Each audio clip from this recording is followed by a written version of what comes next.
Hello guys, welcome back to UK dreams. ഇന്നത്തെ നമ്മുടെ video എന്ന് പറയുന്നത്, ഞാൻ കഴിഞ്ഞ ദിവസം ഒരു വീഡിയോ ഇട്ടിട്ടുണ്ടായിരുന്നു. UK കെയർ ഹോമുകളിലെ ജോലികളുടെ സത്യാവസ്ഥ, അല്ലെങ്കിൽ ഒരു കെയർ ഹോമിൽ ഒരു കെയർ അസിസ്റ്റൻ്റായിട്ട് വന്നിട്ടുണ്ടെങ്കിൽ അവർ ഇത്രത്തോളം സഫർ ചെയ്യുന്നുണ്ട്, അല്ലെങ്കിൽ അവരുടെ നമ്മൾ അനുഭവിക്കുന്ന എക്സ്പീരിയൻസ് കാര്യങ്ങളൊക്കെ ഞാൻ വളരെ ഡീറ്റെയിൽഡ് ആയിട്ടൊരു വീഡിയോ ഇട്ടിട്ടുണ്ടായിരുന്നു. അന്നേരം ആ ഒരു വീഡിയോയ്ക്ക് എനിക്ക് ഒത്തിരി പോസിറ്റീവും നെഗറ്റീവായിട്ടുള്ള കമൻസ് വന്നിട്ടുണ്ടായിരുന്നു. അന്നേരം ഒരു പക്ഷേ ഈ ഒരു ജോലിയിൽ വർക്ക് ചെയ്യുന്നവരാണെങ്കിൽ നിങ്ങൾക്ക് മനസ്സിലാക്കാൻ സാധിക്കും. അതിൽ ഒത്തിരി പേര് അത് കറക്റ്റാണെന്നും അങ്ങനെയൊക്കെ പറഞ്ഞ് കമൻറ്റ് ചെയ്തായിട്ട് ഞാൻ കണ്ടിട്ടുണ്ടായിരുന്നു. പക്ഷേ നിങ്ങൾ ഈ ഒരു ഫീൽഡിൽ വർക്ക് ചെയ്യുകയാണെങ്കിൽ മാത്രമേ നിങ്ങൾക്കത് മനസ്സിലാക്കാൻ വേണ്ടി സാധിക്കുകയുള്ളൂ. നിങ്ങൾ ചിന്തിക്കും, നിങ്ങൾ അബ്രോഡല്ലേ, ഈ ജോലിയല്ലേ. അന്നേരം ഒരു മലയാളി, അല്ലെങ്കിൽ മലയാളി എന്നല്ല, ഇപ്പോൾ ഈ ഒരു ജോലിയിൽ വർക്ക് ചെയ്യുന്നവർ എത്രത്തോളം സഫർ ചെയ്യുന്നുണ്ടെന്നുള്ളതിൻ്റെ സത്യാവസ്ഥയാണ് ഞാൻ ആ ഒരു വീഡിയോയിൽ പറഞ്ഞിട്ടുണ്ടായിരുന്നത്. അന്നേരം അതിൽ കുറച്ച് കാര്യങ്ങൾ കൂടി പറയാൻ ഞാൻ വിട്ടുപോയിട്ടുണ്ടായിരുന്നു. അതാണ് ഞാൻ ഈ ഒരു വീഡിയോയിൽ നിങ്ങളുമായിട്ട് ഷെയർ ചെയ്യാനായിട്ട് ആഗ്രഹിക്കുന്നത്. ഒരു ഡിമെൻഷ്യ വാർഡിൽ നിങ്ങൾ വർക്ക് ചെയ്യുവാണെങ്കിൽ, അല്ലെങ്കിൽ ഒരു റെസിഡൻഷ്യൽ കെയർ ഹോമിൽ നിങ്ങൾ വർക്ക് ചെയ്യുന്ന ഒരു വ്യക്തിയെ സംബന്ധിച്ചിടത്തോളം അവർക്ക് മനസ്സിലാക്കാൻ സാധിക്കും, ഇതൊക്കെ ദൈവമേ ഞാനിത് ഓരോ ദിവസവും ഞാൻ അനുഭവിക്കുന്ന കാര്യങ്ങളാണല്ലോ എന്നുള്ളത്. നിങ്ങൾ ചിന്തിക്കും, നിങ്ങളുടെ ബന്ധുക്കൾ അല്ലെങ്കിൽ റിലേറ്റീവ്സ് അല്ലെങ്കിൽ നിങ്ങളുടെ മക്കളൊക്കെ അബ്രോഡാണല്ലോ, കെയറായിട്ടാണല്ലോ വർക്ക് ചെയ്യുന്നത്. അവർ എത്രത്തോളം സ്ട്രഗിൾ ചെയ്തിട്ടാണ് ഒരു രാജ്യത്ത് നിൽക്കുന്നത്, അല്ലെങ്കിൽ അവരുടെ ആ ഒരു ജോലി മേഖലയിൽ എത്രത്തോളം സ്ട്രഗിൾ ചെയ്യുന്നുണ്ടെന്നുള്ളത് മനസ്സിലാക്കാനും കൂടിയാണ് ഞാനൊരു വീഡിയോ ചെയ്യുന്നത്. അതുപോലെ തന്നെ ഒത്തിരി പേര് ഇവിടെ വന്നു കഴിഞ്ഞ് ഇൻ്റർവ്യൂ എല്ലാം കഴിഞ്ഞ് ജോലി ചെയ്ത് ഒരു 1-2 ദിവസം കഴിയുമ്പോഴത്തേക്ക് ഈ ഒരു ജോലി ക്വിറ്റ് ചെയ്ത് പോയിട്ടുള്ള എത്രയോ ആൾക്കാരുണ്ടെന്ന് അറിയുമോ. അതുപോലെ തന്നെ നമുക്കറിയാം, നമ്മുടെയൊക്കെ നാട്ടിൽ നിന്നും ഒത്തിരി പൈസയൊക്കെ കൊടുത്തിട്ട്, ഏജൻസിക്കൊക്കെ പൈസയൊക്കെ കൊടുത്തിട്ടായിരിക്കും ഇവിടെ ഈ ഒരു ജോലിക്ക് വേണ്ടിയിട്ട്, അല്ലെങ്കിൽ കെയർ വിസയൊക്കെ എടുത്തിട്ട് വരുന്നവർ. അന്നേരം അവരെ സംബന്ധിച്ചിടത്തോളം അവർക്കറിയത്തില്ല ശരിക്കും എന്താണ് ഈ ഒരു ജോലിയിൽ നമ്മൾ ചെയ്യുന്നതെന്നുള്ളത്. അപ്പോൾ ഒരുപക്ഷെ നിങ്ങൾ നോക്കുമ്പോൾ ചിലപ്പോൾ വീൽ ചെയറിൽ ജസ്റ്റ് അവരെ ഒന്ന് ഉന്തിക്കൊണ്ട് പോയിട്ട്, അല്ലെങ്കിൽ അവരെ ഒന്ന് പുറത്തൊക്കെ കൂടെ ഒന്ന് ചുറ്റി കാണിക്കുക, അതേപോലെ അവർക്ക് ഫുഡ് ഫീഡ് ചെയ്ത് കൊടുക്കുക. അതുമാത്രമൊന്നും അല്ല ഒരു കെയറിൻ്റെ അല്ലെങ്കിൽ ഒരു കെയർ അസിസ്റ്റൻറ്റിൻ്റെ ഡ്യൂട്ടി എന്ന് പറയുന്നത്. ഒത്തിരി ഡ്യൂട്ടീസ് കാര്യങ്ങളുണ്ട്, ഒത്തിരി കാര്യങ്ങൾ ചെയ്യുന്നുണ്ട്. അതുമാത്രമല്ല, ഒത്തിരി സഫർ ചെയ്യുന്ന കാര്യങ്ങളുണ്ട്. ഇപ്പം ഒരു കമൻറ്റ് ചെയ്യുന്നു, നിങ്ങൾക്ക് എന്തെങ്കിലും ഈ ഒരു ജോബിൽ സെക്യൂരിറ്റി ഉണ്ടോ? ഞാനൊരു കാര്യം പറയട്ടെ, നമ്മൾ ഈ ഒരു ഡിമെൻഷ്യ വാർഡിൽ വർക്ക് ചെയ്യുന്ന സമയത്ത് പലപ്പോഴും മുഖത്തിനിട്ട് വരെ അടിച്ചിട്ടുണ്ട്, മുഖത്ത് കാർക്കിച്ച് തുപ്പിയിട്ടൊക്കെ ഉണ്ട്. ആ ഒരു സമയത്തൊന്നും നമുക്ക് എന്ത് സെക്യൂരിറ്റി? നമുക്കൊരു സെക്യൂരിറ്റി ഇല്ല. നമുക്കിപ്പോൾ മാന്തിയൊക്കെ പറിച്ചിട്ട് ഞാൻ കയ്യിലൊക്കെ മാന്തി പറിച്ചിട്ട്, കാരണം അവർക്ക് ചില റെസിഡൻസ് അവരുടെ നഖമൊന്നും കട്ട് ചെയ്യാനായിട്ട് സമ്മതിക്കില്ല. നമുക്ക് അവരെ ഫോഴ്സ് ചെയ്തിട്ട് നമുക്കൊന്നും ചെയ്യാൻ വേണ്ടി പറ്റത്തില്ല. കാരണം അവരുടെ പെർമിഷനോട് കൂടി മാത്രമേ നമുക്ക്, മീൻസ് ബോധമുള്ളവരുടെ ആണെങ്കിൽ, അന്നേരം ചില സമയത്ത് അവർ ഭയങ്കരമായിട്ട് റിയാക്ട് ചെയ്ത് മാന്തിയൊക്കെ പറിച്ച് ഭയങ്കരമായിട്ട് നമ്മളെ ഉപദ്രവിക്കുകയൊക്കെ ചെയ്യും. നമുക്ക് സെക്യൂരിറ്റി എന്ന് പറയാൻ പ്രത്യേകിച്ച് സെക്യൂരിറ്റി കാര്യങ്ങളൊന്നും തന്നെ ഇല്ല. പക്ഷേ റെസിഡൻസിനെ സംബന്ധിച്ചിടത്തോളം അവരെ നമുക്കൊന്നും ഉപദ്രവിക്കാനോ, അല്ലെങ്കിൽ അവരോട് ശരിക്കും പറഞ്ഞാൽ ഒന്ന് നോക്കി അതുപോലും നമുക്ക് പറ്റത്തില്ല. അതൊക്കെ ഇവിടെ വലിയ തെറ്റ് കാര്യങ്ങളൊക്കെയാണ്. അതുപോലെ കഴിഞ്ഞ ദിവസം ഞാനൊരു വീഡിയോ ഇട്ട സമയത്ത് അതിന് ഒത്തിരി നെഗറ്റീവായിട്ട് പറയുന്നുണ്ട്. നിങ്ങൾ എന്തറിഞ്ഞിട്ടാണ് നെഗറ്റീവായിട്ട് പറയുന്നതെന്ന് എനിക്കറിയത്തില്ല. നിങ്ങൾ ഈ ഒരു സിറ്റുവേഷൻ അനുഭവിക്കുന്നവരാണെങ്കിൽ അത് അനുഭവിക്കുന്നവരെ സംബന്ധിച്ചിടത്തോളം അറിയാൻ വേണ്ടി പറ്റും. നിങ്ങൾക്ക് ഈ വീഡിയോ കാണേണ്ട ആഗ്രഹമില്ല, നിങ്ങൾ കാണണ്ട, എനിക്കൊരു കുഴപ്പമില്ല.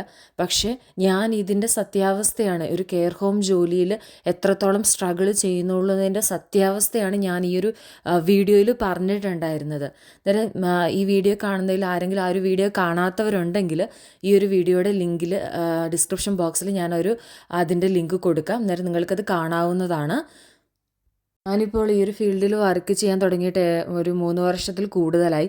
അന്നേരം ശരിക്കും പറഞ്ഞിട്ടുണ്ടെങ്കിൽ ആർക്കും വരാതിരിക്കട്ടെ എന്നാണ് എൻ്റെ പ്രാർത്ഥന. കാരണം വെച്ചാൽ അത്രയും നരകിച്ചിട്ടുള്ള ഒരു ഇതാണ് ഡിമെൻഷ്യ എന്ന് പറയുന്ന ഒരു സിറ്റുവേഷൻ. നമുക്ക് പറയും ക്യാൻസർ എന്നൊക്കെ പറഞ്ഞിട്ടുണ്ടെങ്കിൽ നമുക്കതിന് ചികിത്സകളുണ്ട്, ഇതുണ്ട്. പക്ഷേ ഈ ഒരു ഡിമെൻഷ്യ എന്ന് പറയുന്നത് മനുഷ്യനെ ശരിക്കും പറഞ്ഞാൽ നരകിച്ച് കൊല്ലുന്ന ഒരു ഇതാണ്. അവർക്ക് ഇപ്പം നിങ്ങൾക്കറിയാമായിരിക്കും, നമ്മളൊക്കെ ഇങ്ങനെ പഠിക്കുന്ന ടൈമിൽ എന്താണ് ഡിമെൻഷ്യ, എന്തൊക്കെയാണ് സിസ്റ്റംസ് എന്നൊക്കെ ഇൻ്റർവ്യൂവിനൊക്കെ പഠിക്കുമ്പോൾ, പക്ഷേ അതിൻ്റെ ആ ഓരോ സിംറ്റംസ് എന്തൊക്കെയാണെന്നുള്ളത് നമ്മൾ ഡീറ്റെയിൽഡ് ആയിട്ടാണ് ഓരോ ദിവസവും കാണുന്നത്. ഇപ്പോൾ അവർക്ക് വെച്ചാൽ മൂഡ് ചേഞ്ചസ്, അത് വെച്ചാൽ ചില സമയത്ത് അവർ ഭയങ്കര ഹാപ്പി ആയിരിക്കും, പെട്ടെന്നായിരിക്കും അഗ്രസീവ് ആകുന്നത്. ഒരു റീസണും ഇല്ലാതെ നമ്മുടെ നേരെ ചാടുകയൊരു ഭയങ്കരമായിട്ട് നമ്മളിങ്ങനെ പിന്നെ ഇതായിട്ട് നിൽക്കും.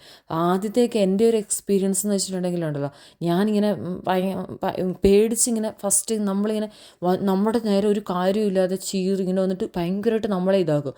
നേരെ നമ്മൾ പെട്ടെന്ന് നമ്മൾ പാനിക്കാവും, നമ്മൾ നേരെ പെട്ടെന്ന് ഇങ്ങനെ സങ്കടം തോന്നിട്ട് എന്തിന് നമ്മൾ കഷ്ടപ്പെട്ട് ഇവിടെ വന്നല്ലോ, എന്നിട്ട് ഇവരുടെ അടി മേടിക്കുകയാണല്ലോ എന്ന് വെച്ചാൽ നമ്മൾ ഭയങ്കരമായിട്ട് ചില ദിവസങ്ങളിലൊക്കെ എൻ്റെ മാത്രം എക്സ്പീരിയൻസ് അല്ല കേട്ടോ, നമ്മുടെ ഇവിടെ വർക്ക് ചെയ്യുന്ന ഒത്തിരി പേരുടെ എക്സ്പീരിയൻസാണ്. നമ്മളെന്നും ഇങ്ങനെ പറയുമ്പോഴൊക്കെ പറയുന്ന കാര്യങ്ങളും കൂടിയാണ് നിങ്ങളുമായിട്ട് ഞാൻ ഷെയർ ചെയ്യുന്നത്.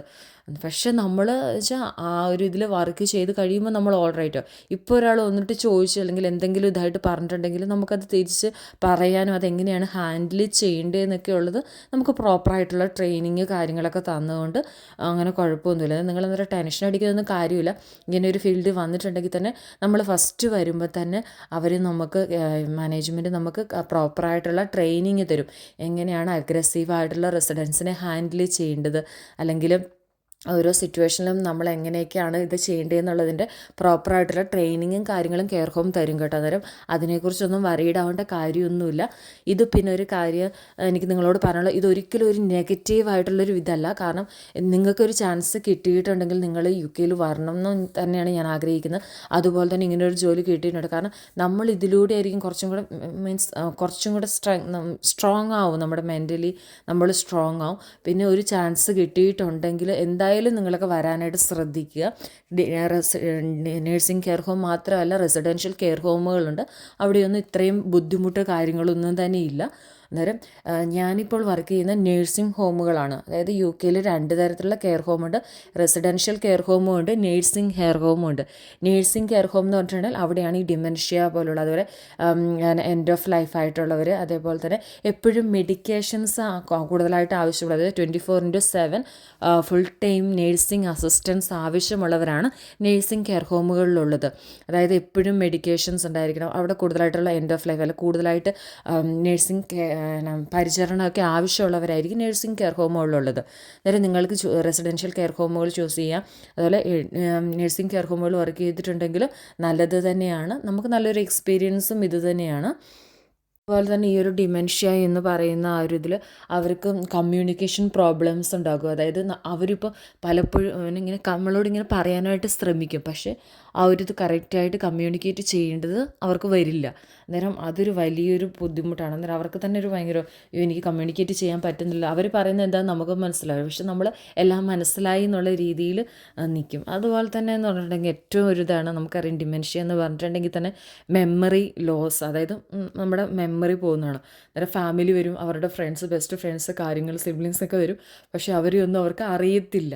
അങ്ങനത്തെ ഒരു സിറ്റുവേഷനാണ്. നമ്മളൊന്ന് ചിന്തിച്ച് നോക്കി, നമുക്ക് അങ്ങനെ ഒരു വെച്ചാൽ നമ്മൾ പെട്ടെന്ന് അങ്ങനെ ഒരു ഡിമെൻഷ്യ വന്നു കഴിഞ്ഞിട്ടുണ്ടെങ്കിൽ അതിൽ ഏജ് കാര്യങ്ങളൊന്നുമില്ല കേട്ടോ. ഞങ്ങളുടെ അവിടെ ഒരു 49 ഏജുള്ള ഒരു ലേഡി വരെ വർക്ക് ഉണ്ട് ഡിമെൻഷ്യ ആയിട്ട്. അന്നേരം അതിന് ഇത്ര ഏജ് കഴിഞ്ഞാൽ അങ്ങനെയൊന്നും ഇല്ല കേട്ടോ. പിന്നെ ഏറ്റവും വലിയൊരു അവർക്കുള്ളൊരു സിംറ്റം ഹാലൂസിനേഷനാണ്.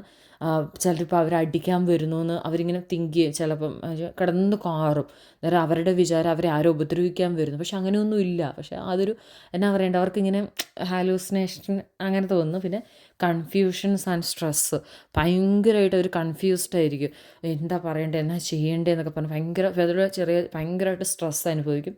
ഇതൊക്കെയാണ് ബേസിക്കായിട്ടുള്ള ഡിമെൻഷ്യയുടെ സിംറ്റംസ് എന്ന് പറയുന്നത്. ഇതെന്ന് പറഞ്ഞിട്ടുണ്ടെങ്കിൽ ഇത് ശരിക്കും പറഞ്ഞിട്ടുണ്ടെങ്കിൽ ഒരു ഇൻ്റർവ്യൂവിനൊക്കെ പഠിക്കുന്ന സമയത്ത് ഇതൊക്കെയാണെന്ന് പഠിച്ചിട്ടുണ്ടായിരുന്നുള്ളൂ. പക്ഷേ അതൊക്കെ ഏത് രീതിയിലാണെന്നുള്ളത് നമ്മൾ മനസ്സിലാക്കി. ഞാനൊരു എക്സാമ്പിൾ പറയുന്നുണ്ട്, ഇവരുടെ മൂഡ് സ്വിങ്സ് എന്ന് പറയുന്നത്, അല്ലെങ്കിൽ മൂഡ് ചേഞ്ചസ് എന്ന് പറയുന്നത് ഭയങ്കര ഒരു ഇതാണ്. കഴിഞ്ഞ ഒരു ഞങ്ങളുടെ അവിടെ ഒരു ഇത് പറഞ്ഞ കേട്ടെ, ഞങ്ങളുടെ ഓപ്പോസിറ്റ് ഷിഫ്റ്റിൽ സംഭവിച്ച കാര്യമാണ്. വെച്ചാൽ ചൂട് അവരവിടെ ഇരിക്കുമായിരുന്നു. അവർക്ക് കൊണ്ടുപോയിട്ട് ചായ കൊണ്ടുപോയി കൊടുത്തു. അതായത് നമുക്ക് അവർക്ക് ഏതാണ് അവരുടെ ഇഷ്ടത്തിനനുസരിച്ച് നമ്മൾ ഡ്രിങ്ക്സ് കാര്യങ്ങളെല്ലാം ഇടവേളകൾ കൊടുക്കും. അന്നേരം അങ്ങനെ കൊണ്ടുപോയി കൊടുത്തു, ചൂട് ചായ കൊടുത്തു. അന്നേരം അവർ ഹാപ്പി ആയിരുന്നു. ചായ വേണമെന്നൊക്കെ ചോദിച്ചു, ചായ വേണമെന്ന് പറഞ്ഞു. കൊണ്ടുപോയി കൊടുത്തു കഴിഞ്ഞപ്പോഴത്തേനും ആ ചൂട് ചായ മുഖത്തോട്ട് ഒഴിച്ചു. പക്ഷെ അപ്പം തന്നെ ബാക്കി ഇത് വന്ന് വേറെ ഇതൊന്നും സംഭവിച്ചില്ല. ദൈവത്തിൻ്റെ അനുഗ്രഹം കൊണ്ട് വലിയ പ്രശ്നങ്ങളൊന്നും ഉണ്ടായില്ല. പക്ഷെ അങ്ങനെയൊക്കെ സംഭവിച്ചിട്ടുണ്ടെങ്കിലും നമുക്ക് പ്രത്യേകിച്ച് സെക്യൂരിറ്റി കാര്യങ്ങളൊന്നുമില്ല. നമുക്ക് അടി കിട്ടിയാലും തൊഴി കിട്ടിയാലും അത് നമുക്ക് കിട്ടിയെന്നേ ഉള്ളൂ. അന്നേരം അതുപോലുള്ള പ്രശ്നങ്ങൾ കാര്യങ്ങളൊക്കെ ഇപ്പം ഞാനിത് പറയുമ്പോൾ നിങ്ങൾ ഒരു കാരണവശാലും ഇതൊരു ഇതായിട്ട് കരുതുക. ഇതൊക്കെയാണ് നടക്കുന്നത്, ഇതൊക്കെയാണ് സംഭവിക്കുന്നത്. ഇത് നിങ്ങൾ മനസ്സിലാക്കുന്നതിന് വേണ്ടി മാത്രമാണ് ഞാൻ ഈ കാര്യങ്ങളൊക്കെ പറയുന്നത്. യിൽ വരുന്നവരിൽ ഏറ്റവും കൂടുതൽ ആൾക്കാരും വർക്ക് ചെയ്യുന്നത് ഈ ഒരു കെയർ വിസയിൽ അല്ലെങ്കിൽ ഈ ഒരു ഹെൽത്ത് കെയർ മേഖലയിലാണ്. കാരണം ഇവിടെ ഇപ്പോൾ വന്നിട്ടുണ്ടെങ്കിൽ പെട്ടെന്ന് നമുക്കൊരു ജോബ് കിട്ടാൻ എളുപ്പവും കെയർ ഹോമുകളിലെ ജോലികളാണ്. അന്നേരം നിങ്ങൾ കരുതും കെയർ ഹോം ജോലി എന്ന് പറയുമ്പോൾ കെയർ അസിസ്റ്റൻറ്റിൻ്റെ ജോലി മാത്രമല്ലല്ലോ ഉള്ളത് കേട്ടോ, ഒത്തിരിയുണ്ട്. ഇപ്പോൾ നമ്മുടെ ഒരു കെയർ ഹോമിലാകുമ്പോൾ അവിടെ വർക്ക് ചെയ്യുന്ന മാനേജർ, അസിസ്റ്റൻറ്റ് മാനേജർ, അതേപോലെ അഡ്മിനിസ്ട്രേറ്റർ, പിന്നെ അതിൻ്റെ താഴോട്ട് നഴ്സുമാർ, അതേപോലെ senior carers, chop, team leader, പിന്നെ കെയർ അസിസ്റ്റൻറ്റ്, പിന്നെ അതേപോലെ കിച്ചണിൽ ഫുഡ് ഉണ്ടാക്കുന്ന ഷെഫ്, കിച്ചൺ അസിസ്റ്റൻറ്റ്, പിന്നെ ക്ലീനിങ് സ്റ്റാഫ് എന്ന് പറഞ്ഞാൽ ഓരോ യൂണിറ്റിലും ഓരോ ക്ലീനിങ് സ്റ്റാഫ് അങ്ങനെയുണ്ട്. അതേപോലെ തന്നെ ലോണ്ട്രി ചെയ്യുന്നിടത്ത്, പിന്നെ ഇവരുടെ അതായത് ഓരോ റെസിഡൻസിൻ്റെ ഡ്രസ്സ് കാര്യങ്ങളെല്ലാം ഡേർട്ടി ആവുന്ന സമയത്ത് അത് കൊണ്ടുപോയി ക്ലീനാക്കി തിരിച്ചവരുടെ വാർഡ്രോബിൽ കൊണ്ടുവന്ന് ലോണ്ട്രിയിൽ വർക്ക് ചെയ്യാനായിട്ട്, അതേപോലെ ക്ലീനിങ്ങിന് വേണ്ടിയിട്ട്, പിന്നെ മെയിൻ്റനൻസിൻ്റെ ഇത്, പിന്നെ ഗാർഡൻ നോക്കുന്നത്, അങ്ങനെ ഒത്തിരി ജോബ് വേക്കൻസീസ് ഉണ്ട് ഒരു കെയർ ഹോമിൽ എന്ന് പറയുന്നത്. അല്ലാതെ കെയർ അസിസ്റ്റൻറ്റ് ഏറ്റവും കൂടുതൽ അവിടെ ഉള്ളത് കെയറേഴ്സ് ആയിട്ടുള്ളവരായിരിക്കും. എന്നാലും ഇങ്ങനെയുള്ള ജോബ് വേക്കൻസികളും ഉണ്ട്. നിങ്ങളിപ്പോൾ ഒരു സ്റ്റുഡൻ്റായിട്ടാണ് വരുന്നതെങ്കിലും ഫസ്റ്റ് തന്നെ നിങ്ങളൊരു പാർട്ട് ടൈം ജോബ് കണ്ടുപിടിക്കുമ്പോൾ കെയർ ഹോം ജോലി തന്നെ കണ്ടുപിടിക്കുക. ആദ്യം നമ്മളൊരു എക്സ്പീരിയൻസ് നേടുക എന്നുള്ളതാണ് ഏറ്റവും പ്രധാനപ്പെട്ടത്. അത് കഴിഞ്ഞ് അവർ സ്പോൺസർഷിപ്പ് നൽകുന്നുണ്ടോ എന്നുള്ളത് ഒക്കെ ചെക്ക് ചെയ്യുക. ഞാനിപ്പോൾ വന്നതെന്ന് വെച്ചാൽ ഞാൻ ആദ്യം ഇവിടെ സ്റ്റുഡൻ്റായിട്ടായിരുന്നു വന്നിട്ടുണ്ടായിരുന്നത്. സ്റ്റുഡൻ്റായിട്ട് വന്ന് ചെയ്തതിന് ശേഷം ഞാൻ എൻ്റെ കുറേ പാർട്ട് ടൈം ചെയ്ത് ലാസ്റ്റാണ് ഞാൻ ഇങ്ങനെ ഒരു കെയർ ഹോമിൽ എത്തിയത്. പിന്നെ അവർ സ്പോൺസർഷിപ്പ് നൽകുന്നുണ്ടെന്നറിഞ്ഞ് അങ്ങനെ കിട്ടിയതാണ്. അന്നേരം നമ്മൾ ഫസ്റ്റ് എന്ന് പറഞ്ഞിട്ടുണ്ടെങ്കിൽ പാർട്ട് ടൈം ആയിട്ടാണെങ്കിലും ഇപ്പോൾ ഒരു മണിക്കൂറിനാണെങ്കിലും ആ ഒരു കെയർ ഹോമിൽ എത്തിപ്പെടുക എന്നുള്ളതാണ് ഏറ്റവും പ്രധാനപ്പെട്ടത്. ഇപ്പം നിങ്ങൾ കെയർ അസിസ്റ്റൻ്റായിട്ട് നിങ്ങൾക്ക് ജോലി കിട്ടിയിട്ടില്ലെങ്കിലും ആ ഒരു കെയർ ഹോമിൽ ഏതാണ് വേക്കൻസി എന്ന് വെച്ചാൽ നിങ്ങളവിടെ കയറി പറ്റാനായിട്ട് നോക്കുക. നമ്മുടെ ഇപ്പോഴും കെയർ ഹോമുകളിലൊക്കെ കിച്ചൺ അസിസ്റ്റൻ്റായിട്ടൊക്കെ ഒത്തിരി പേര് കയറി. അവരൊക്കെ പിന്നെ കുറച്ച് നാൾ കയറി കഴിഞ്ഞിട്ട് പിന്നെ അവർ എന്തായാലും വേക്കൻസി കാര്യങ്ങളൊക്കെ വരുമ്പോൾ അവിടെ നമ്മളിപ്പോൾ കെയർ ഹോമിൽ നിൽക്കുവാണെങ്കിൽ നമുക്ക് അറിയാൻ വേണ്ടി സാധിക്കുമല്ലോ. അന്നേരം അങ്ങനെ മാറിയിട്ടുള്ളവർ ഒത്തിരി പേരുണ്ട്. അതായത് ഇപ്പം ഏതാണ് വേക്കൻസി എന്ന് വെച്ചിട്ടുണ്ടെങ്കിൽ അതിൽ കയറി പറ്റാനായിട്ട് കെയർ ഹോമിൽ ജോലി കയറാനായിട്ട് ശ്രദ്ധിക്കുക. അത് കഴിഞ്ഞിട്ട് മാറാനായിട്ട് എന്തായാലും വേക്കൻസി കാര്യങ്ങളൊക്കെ എന്തായാലും വരുമ്പോൾ അങ്ങനെയൊക്കെ മാറാനായിട്ട് ശ്രദ്ധിക്കുക. ഇപ്പം നമ്മളവിടെ കയറി പറ്റുക എന്നുള്ളതാണ് ഏറ്റവും പ്രധാനപ്പെട്ട കാര്യം.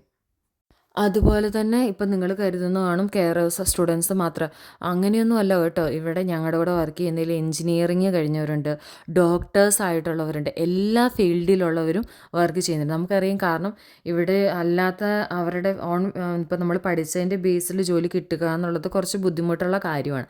അന്നേരം കൂടുതൽ ആൾക്കാരും വരുന്നവരും ജോലി ചെയ്യുന്നവരും കെയർ അസിസ്റ്റൻ്റ് ജോലി തന്നെയാണ് കൂടുതലായിട്ടും ചൂസ് ചെയ്യുന്നത്. കാരണം ഈസിയായിട്ട് നമുക്ക് കിട്ടാൻ എളുപ്പമുള്ളതും ആ ഒരു ജോലിയാണ്. അന്നേരം നിങ്ങൾ ടെൻഷനൊന്നും അടിക്കേണ്ട, നന്നായിട്ട് പ്രിപ്പയർഡായിട്ട് ഇൻ്റർവ്യൂസ് കാര്യങ്ങളൊക്കെ അറ്റൻഡ് ചെയ്യുക. ഇൻ്റർവ്യൂവിന് എനിക്ക് അറ്റൻഡ് ചെയ്തിട്ടുണ്ടായിരുന്ന ഇൻ്റർവ്യൂവിൻ്റെ ഫുൾ ക്വസ്റ്റ്യൻസും ആൻസേഴ്സും എൻ്റെ ഫുൾ എക്സ്പീരിയൻസും ഞാൻ ഷെയർ ചെയ്തിട്ടുണ്ടായിരുന്നു. അന്നേരം ആർക്കെങ്കിലും അങ്ങനെ കെയർ ഹോമിൽ ജോലി ചെയ്യണമെന്ന് ആഗ്രഹമുണ്ട്, അല്ലെങ്കിൽ ഇൻ്റർവ്യൂവിന് അറ്റൻഡ് ചെയ്യണമെങ്കിൽ അവർക്ക് ഞാൻ ആ ഒരു വീഡിയോ എന്തായാലും കമ്മ്യൂണിക്കേറ്റ് ചെയ്യുന്നത്. കാരണം ആ ഒരു വീഡിയോ കണ്ടിട്ട് കാരണം ഞാൻ പറഞ്ഞ എൻ്റെ ആൻസേഴ്സും എൻ്റെ എക്സ്പീരിയൻസ് എല്ലാമാണ് ഞാൻ അതിനകത്ത് പറഞ്ഞിട്ടുള്ളത്. അവർ ചോദിച്ചപ്പോൾ എനിക്ക് ചില ചോദ്യത്തിന് എനിക്ക് അറിയത്തില്ലായിരുന്നു, അതുവരെ ഞാൻ അതിനകത്ത് പറഞ്ഞിട്ടുണ്ട്. അന്നേരം അതൊക്കെ നിങ്ങൾക്കും അത് ഉപകാരപ്പെടട്ടെ എന്ന് ഞാൻ ആഗ്രഹിക്കുന്നു. അതുകൊണ്ട് ഞാൻ അതിൻ്റെ ലിങ്കും ഈ ഒരു വീഡിയോയുടെ ഡിസ്ക്രിപ്ഷൻ ബോക്സിൽ കൊടുക്കാം. അത് നിങ്ങൾ കാണുവാണെങ്കിൽ എന്തായാലും നിങ്ങൾക്കത് വളരെ ഹെൽപ്ഫുള്ളായിരിക്കും. ഒരു കെയർ ഹോം ജോലിയുടെ ബേസിക് ആയിട്ടുള്ള അറിഞ്ഞിരിക്കേണ്ട എല്ലാ കാര്യങ്ങളും ഉണ്ട്. അന്നേരം അത് നിങ്ങൾക്ക് എന്തായാലും ഉപകാരപ്പെടും. അതുപോലെ തന്നെ കെയർ അസിസ്റ്റൻ്റ് ജോബ് എന്ന് പറയുന്നത് വളരെ കെയർഫുള്ളായിട്ടുള്ള ജോബാണ്.